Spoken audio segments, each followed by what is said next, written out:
বন্ধুরা, অনেকে বলছে এই সময় এই জবা গাছগুলোতে ফুল আসছে না।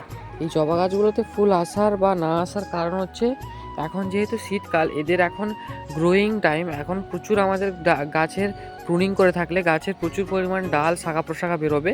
তো এই সময় আমাদের গাছে স্বাভাবিকভাবে ফুল কম আসে, এবং এই শীতের সময় গাছেরগুলোতে গাছ তাদের সঠিক পুষ্টি গ্রহণ করে। তো আমরা এই সময় গাছকে যদি ভালোভাবে মাটি প্রস্তুত করে দিই, মাটির গোড়াটা, মাটির যে সয়েল মিক্সটা যদি একটু ভালো করে থাকে, তাহলে গাছটা খুব সুন্দর সবুজ গড়ে উঠবে এবং আপনাদের পরবর্তীকালে প্রচুর ফুল দেবে।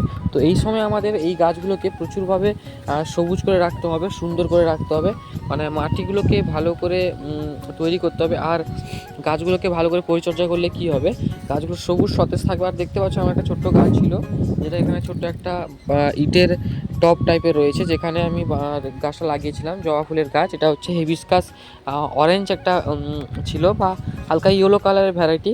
তো এই গাছে প্রচুর ফুল হয়। তো এই মুহূর্তে দেখতে পাচ্ছ গাছগুলোতে এখন সবুজ পাতায় ভর্তি হয়ে গেছে। তো এখন দুপুর 12টা, তো প্রচুর রোদ পড়েছে। তো এই সময় গাছের সালোক সংশ্লেষের সময় আমাদের গাছে দেখতে পাচ্ছ খুব সুন্দর গ্রোথ রয়েছে এই সময় আমাদের গাছে, তাই ফুলটার সংখ্যা কম আসবে। তাই আমাদের একটা খেয়াল রাখতে হবে, গাছের এই সময় পরিচর্যা যদি ভালো করে করা হয়, গাছের গ্রোথটা খুব সুন্দর থাকবে।